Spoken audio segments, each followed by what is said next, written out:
Olá pessoal, meus irmãos, minhas irmãs, a gente está vivendo uma fraude gravíssima nas pesquisas eleitorais hoje. A gente já avisou desse erro metodológico, nada foi feito, o que indica que eles estão fazendo de caso pensado.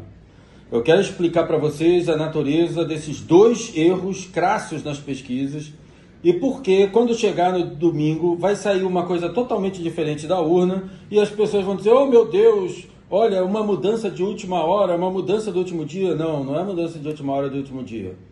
É deliberado. Estão levando deliberadamente eleitores do Bolsonaro para o desânimo e do Ciro para o voto útil. Olha o que eles estão fazendo.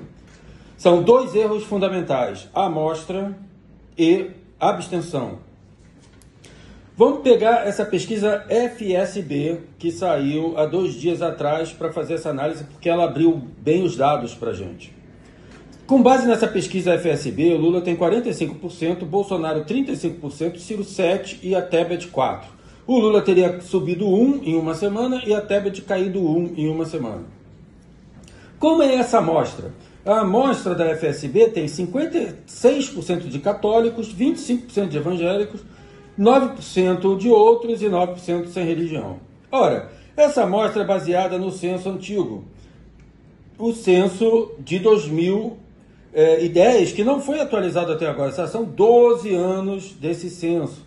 Nesse censo deu uma população evangélica de 22% no Brasil e uma católica de 50 e muitos.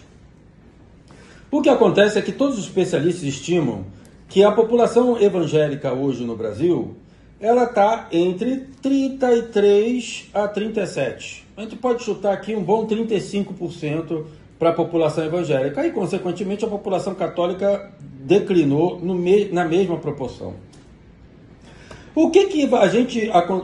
Qual é o problema disso? O problema é que na amostra dos católicos, minha gente, o Lula tem 54% dos votos e o Bolsonaro 31%.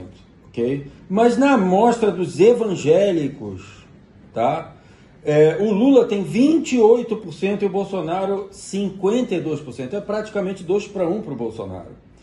Essa é uma distorção gravíssima, tá? Que leva a gente para uma distorção nos números finais muito grande. Se você fizer um ajuste nesses números e fazer o peso para 44% de católicos e 36% de evangélicos, o resultado fica o Lula com 42,6% e o Bolsonaro com 37,5%, ou seja, uma diferença aí de 5 pontos percentuais entre Lula e Bolsonaro só na questão da religião, ok? Bem, esse é o ponto 1 e é gravíssimo, é uma distorção gravíssima das pesquisas atuais. Essa distorção está no Datafolha, essa distorção está no IPEC, que não deve nem ser levada a sério, né? Mas aí tem uma segunda questão, muito mais grave, que é a questão da abstenção. A eleição no Brasil se tornou uma eleição de fato facultativa. As pessoas podem baixar um aplicativo de celular e simplesmente justificar o voto. Elas não precisam ir votar, elas podem justificar na escola do seu bairro, onde estão. Elas podem simplesmente ir votar e depois pagar uma multa de R$3 se precisar para alguma coisa da comprovante do TSE ou do TRE. Então, a abstenção tem subido muito no país. Ela foi de 20% em 2018, foi de 22,5%, 23%, se não me engano, em 2020.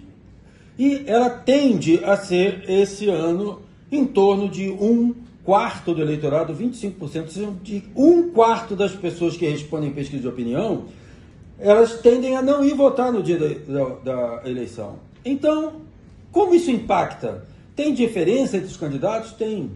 Por quê? Porque a única faixa de renda onde o Lula ganha, e a faixa que o Ciro está pior, a faixa que o Bolsonaro está pior, é a faixa de renda entre D e E. Ou seja, se você tem 25% de abstenção, essa abstenção vai ser concentrada a 40%, 45% nas classes D e E. Provavelmente 35% das classes D e E vão se abster, ok? Muito mais que as outras classes. Ou seja, isso vai provocar uma alteração no percentual de votos muito grande do Lula, e muito grande do Bolsonaro e do Ciro, que tem concentração de voto nas outras categorias de renda. Então, minha gente, é o seguinte, ainda tem uma coisa mais dramática. Os evangélicos são o componente das classes D e E que não se abstêm. Os evangélicos tendem a ir votar, fazem vigília antes das eleições e vão votar, ok? Os não evangélicos é a parte da população D e E que mais se abstém. Então, essa abstenção na D e E vai se concentrar ainda mais dos eleitores de Lula no que nos eleitores de Bolsonaro. Essa diferença vai ser muito grande no resultado da abstenção, no resultado final da eleição. Então, minha gente, é o seguinte.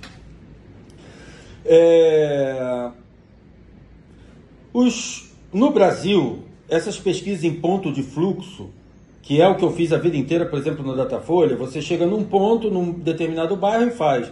Elas não necessariamente pegam as pessoas do bairro ou da região, elas pegam as pessoas que estão trabalhando naqueles centros dos bairros ou centros das cidades, por onde as pessoas vão votar. Então, isso é mais uma distorção, a terceira dessas pesquisas presenciais. Isso não acontece com as de telefone. Por isso que elas têm um percentual que está entre 6% de diferença entre Lula e Bolsonaro. As pessoas que vivem no interior, quanto mais remoto elas vivem, menos elas respondem essas perguntas no Datafolha e pesquisas de fluxo, ok? Então, minha gente, é o seguinte. É por isso, e talvez por fraude também, né? Lógico que existe fraude, as pessoas vendem pesquisa, não pode estar Brasmarket com 13 pontos Bolsonaro na frente e o IPEC com 13 pontos Lula na frente. Alguém está mentindo, alguém está fraudando, isso não é só distorção metodológica, né? Eu não vou dizer aqui para não ser processado, é claro que eu não acho que o Bolsonaro esteja na frente, mas essas grandes alterações que aconteceram com o Bolsonaro, por exemplo, em 2018, os candidatos do Bolsonaro, são devidos a esses erros fatais dessas pesquisas, no mínimo, né? Então, aconteceu no Rio com o Witzel em 2018, vocês se lembram? Um dia antes o Witzel estava com 10%, ele quase ganhou no primeiro turno, terminou na frente. O Zema, a mesma coisa, estava lá 10% mais ou menos um dia antes e quase ganhou no primeiro turno da eleição em Minas Gerais, deixou o candidato do PT de fora. Aconteceu com a Marina em 2014, 2 dias antes ela estava muito na frente do Aécio, o Aécio ficou na frente dela na eleição. Então, minha gente, tem alguma coisa muito estranha com essas pesquisas. Porque se a pessoa quisesse ser séria, ela fazia uma pesquisa tentando captar a variável abstenção. Em primeiro lugar na pesquisa seria a pergunta: você pretende ir votar no dia 2 de outubro? Você pretende sair de casa para votar? E você teria que fazer a pesquisa só quem respondesse sim. Mas não é isso o que acontece no Brasil. Então, meu recado final para todos é o seguinte: a vitória do Lula no primeiro turno está muito longe. Ela não tende a acontecer, ok? Grandes alterações tendem a acontecer nos últimos dias, porque cada vez mais a rede faz com que a campanha sofra grandes alterações de última hora, na última semana, principalmente no último dia. E você deve votar no Ciro, porque é o que eu acredito, independente de acreditar que ele vai virar a eleição ou não. Porque você sabe muito bem porque você está votando no Ciro. Você está votando no Ciro por causa das ideias dele, por causa do programa dele. Então, tanto é possível acontecer um milagre nessa reta final, como aconteceu no Rio ou em Minas, né? Como é possível que essas pesquisas estejam sendo fraudadas para abafar o Ciro e tentar provocar o voto útil no Lula, como também é possível, fundamentalmente, que ao não passar, mas ter uma boa votação, uma forte votação, o Ciro tenha que impor a esses candidatos no segundo turno que se comprometam com algumas dessas propostas que você quer para o Brasil, para poder ganhar o seu voto e poder ganhar o apoio do Ciro. Então, minha gente, voto útil é votar nas ideias que a gente acredita para o país. Ainda é possível acontecerem coisas muito diferentes nessa eleição. E eu vou pagar para ver, paga para ver também. Grande abraço a todos.